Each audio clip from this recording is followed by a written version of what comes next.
ہماری ویڈیوز دیکھنے کے لیے ہمارے چینل صراط جنت کو سبسکرائب کریں۔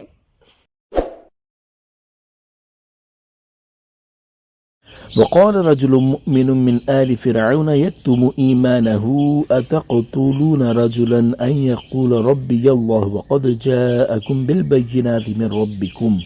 ترجمہ کنز عرفان۔ اور فرعون والوں میں سے ایک مسلمان مرد نے کہا جو اپنے ایمان کو چھپاتا تھا، کیا تم ایک مرد کو اس بنا پر قتل کرنا چاہ رہے ہو کہ وہ کہتا ہے کہ میرا رب اللہ ہے، اور بے شک وہ تمہارے پاس تمہارے رب کی طرف سے روشن نشانیاں لے کر آیا ہے۔ وَإِن يَكُ كَاذِبًا فَعَلَيْهِ كَذِبُهُ، اور اگر بالفرض وہ غلط کہتے ہیں تو ان کی غلط گوئی کا وبال انہی پر ہے۔ وَإِن يَكُ صَادِقًا يُصِبْكُم بَعْضُ الَّذِي يَعِدُكُم، اور اگر وہ سچے ہیں تو جس عذاب کی وہ تمہیں وعید سنا رہے ہیں اس کا کچھ حصہ تمہیں پہنچ جائے گا۔ إِنَّ اللَّهَ لَا يَهْدِي مَنْ هُوَ مُسْرِفٌ كَذَّابٌ، بے شک اللہ اسے ہدایت نہیں دیتا جو حد سے بڑھنے والا بڑا جھوٹا ہو۔ تفسیر صراط الجنان۔ جب حضرت موسیٰ علیہ السلام نے اللہ تعالیٰ سے پناہ طلب کی اور اس کے فضل و رحمت پر بھروسہ کیا تو اللہ تعالیٰ نے اس فتنے کو سرد کرنے کے لیے حضرت موسیٰ علیہ السلام کی حمایت میں ایک اجنبی شخص کو کھڑا کر دیا۔ چنانچہ فرمایا کہ فرعون والوں میں سے اپنے ایمان کو چھپانے والے ایک مسلمان مرد نے کہا، کیا تم ایک مرد کو کسی دلیل کے بغیر صرف اس وجہ سے قتل کرنا چاہ رہے ہو کہ وہ یوں کہتا ہے میرا رب اللہ ہے اور اس کا کوئی شریک نہیں، حالانکہ اس میں کوئی شک نہیں کہ وہ اس دعوے پر تمہارے پاس تمہارے حقیقی رب کی طرف سے روشن معجزات لے کر آیا ہے جن کا تم مشاہدہ بھی کر چکے ہو، اور ان سے ان کی صداقت ظاہر ہے اور ان کی نبوت ثابت ہو گئی ہے، اور دلیل موجود ہوتے ہوئے دلیل والے کی مخالفت کرنا اور وہ بھی اتنی کہ انہیں قتل کر دیا جائے کسی صورت بھی درست نہیں۔ اور اگر بالفرض وہ جھوٹے ہوں تو انہیں قتل کرنے کی ضرورت ہی نہیں، کیونکہ ایسے معاملے میں جھوٹ بول کر وہ اس کے وبال سے بچ نہیں سکتے بلکہ خود ہی ہلاک ہو جائیں گے۔ اور اگر وہ سچے ہیں تو ایمان نہ لانے کی صورت میں جس عذاب سے تمہیں ڈرا رہے ہیں اس میں سے کچھ تمہیں پہنچ ہی جائے گا، تو ایسی صورت میں اگر تم انہیں قتل کر دو گے تو اس سے بڑی بلا اپنے سر لوگے۔ الغرض ان کے جھوٹا ہونے کی صورت میں انہیں قتل کرنا فضول ہے اور سچا ہونے کی صورت میں اپنا نقصان ہے۔ اور ویسے بھی جو حد سے بڑھنے والا ہو اور اتنا بڑا جھوٹا ہو کہ اللہ تعالیٰ پر جھوٹ باندھ دے تو اللہ تعالیٰ اسے ہدایت نہیں دیتا، تو اس اعتبار سے بھی اگر بالفرض وہ جھوٹے ہوئے تو رسوا ہو جائیں گے، لہذا بہر صورت تمہاری بہتری اسی میں ہے کہ انہیں قتل نہ کرو۔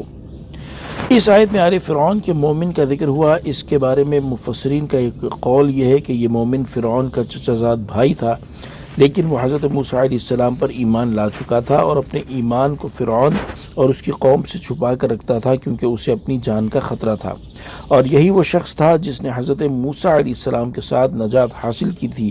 اور ایک قول یہ ہے کہ وہ شخص اسرائیلی تھا اور وہ اپنے ایمان کو فرعون اور آل فرعون سے مخفی رکھتا تھا۔ یہاں آل فرعون کے مومن کا ذکر ہوا، اسی کے ضمن میں حضرت ابو بکر صدیق رضی اللہ تعالیٰ عنہ کی فضیلت ملاحظہ ہو۔ چنانچہ ایک مرتبہ حضرت علی کرم اللہ تعالیٰ وجہ الکریم نے فرمایا، اے لوگوں، مجھے اس شخص کے بارے میں بتاؤ جو لوگوں میں سب سے زیادہ بہادر ہے۔ لوگوں نے عرض کی، اے امیر المؤمنین، آپ سب سے زیادہ بہادر ہیں۔ آپ رضی اللہ تعالیٰ عنہ نے فرمایا، نہیں، میں ایسا نہیں ہوں۔ لوگوں نے پوچھا، پھر وہ کون ہے؟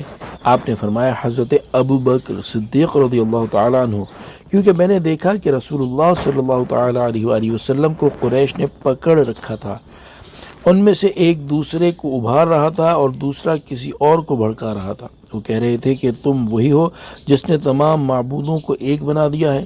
اللہ عز و جل کی قسم، اس وقت ہم میں سے کوئی بھی آپ صلی اللہ تعالیٰ علیہ وسلم کے قریب نہ ہوا مگر حضرت ابو بکر صدیق رضی اللہ تعالیٰ عنہ قریب ہوئے۔